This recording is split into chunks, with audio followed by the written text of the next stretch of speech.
Tell us what you think is the big thing that's got to change, get beyond business as usual, get to real world-changing scale. Really? I have to answer that? Well, first of all, I just want to say how much fun it is for me to be here as a HBS guy. The energy, the incredible commitment that everybody in this room has to actually making things better in many dimensions is incredibly refreshing to me. And although I think we have a lot of challenges, I think we have a lot of things going for us now that probably 20 or 30 years ago we didn't. So just a little bit of perspective. The awareness, the commitment, the degree of engagement, and the passion about social progress are higher today than any time in my life. Younger people, not so young people, older people, I think everybody understands these issues, cares about them. The problem is not the will or the desire, the problem is structure. It's mechanisms to deal with something incredibly very complicated.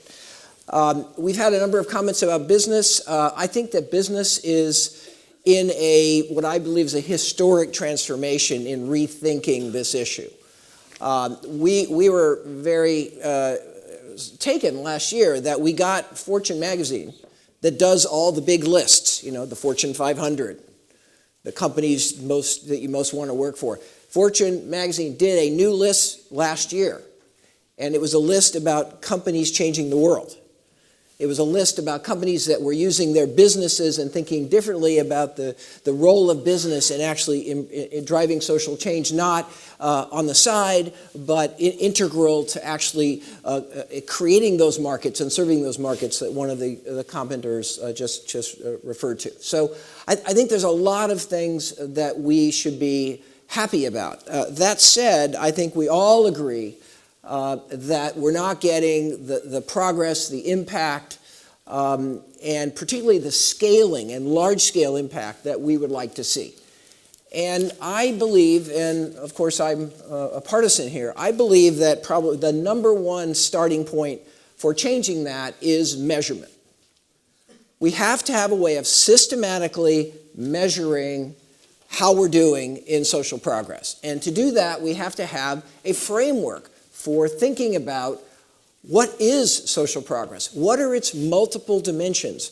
Right now we have this very inchoate field where there's all these individual discrete little topics and everybody's moving sort of in their own way towards dealing with this issue or that issue or this issue or that issue.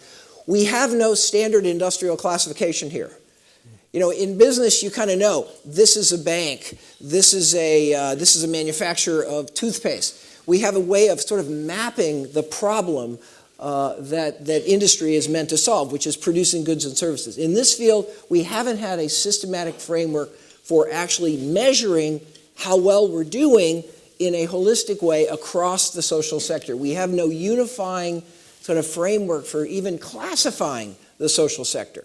And therefore, that leads to some of the other problems we see. But we even have no way of describing how many people are working on this, how many people are working on this, how many people have achieved this, how many people have achieved that. So that measurement would be number one, and something that we are, of course, passionate about in the Social Progress Index as an attempt to really do this. If we have measurement, then we can start to compare.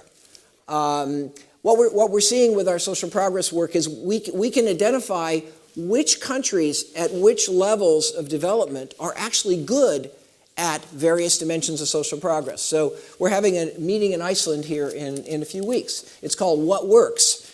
And with the measurement framework, we're able to see that actually Nepal is really stunningly good at maternal mortality. And compared to other countries in its economic peer group. And we can see that Rwanda is stunningly good at child mortality.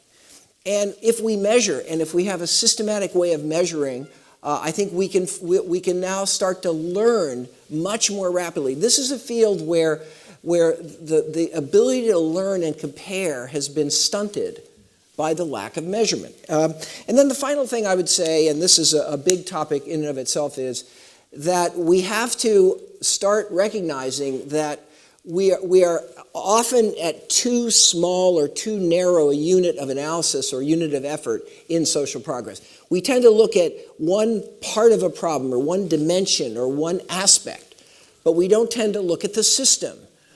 So public education is a perfect example. Public education is hundreds of NGOs or hundreds of social organizations doing hundreds of different things.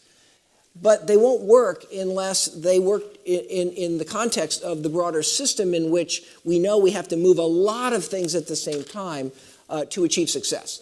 Another example would be agriculture in Africa. You know, we spent billions of dollars for dozens and dozens and dozens of years, and agriculture in Africa isn't getting better very, very fast. And what we've done is we've done individual point solutions. We've had people working with farmers. We've had people working on issues of fertilizer. We've had this issue and that issue. But what we're starting to realize, if we're going to benefit the agriculture in Africa, we're going to have to see it as a system. We need the supply chain.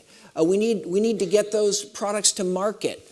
We need to equip the farmers with better capability. We need to put in place technology for irrigation. There's 5 or 10 or 15 or 20 different things that all have to happen collectively if the work is going to be successful. So I think this idea of collective impact that Mark Kramer, my longtime co-author, has written about is critical. We have to stop looking at individual solutions, and we have to start thinking about what's the system in which this area is embedded. If we're going to get progress, we have to move the system. To move the system, we have to collaborate across topics, across entities, even across institutions like government and business. So those would just be 3 things. But this is we could talk about this the whole meeting.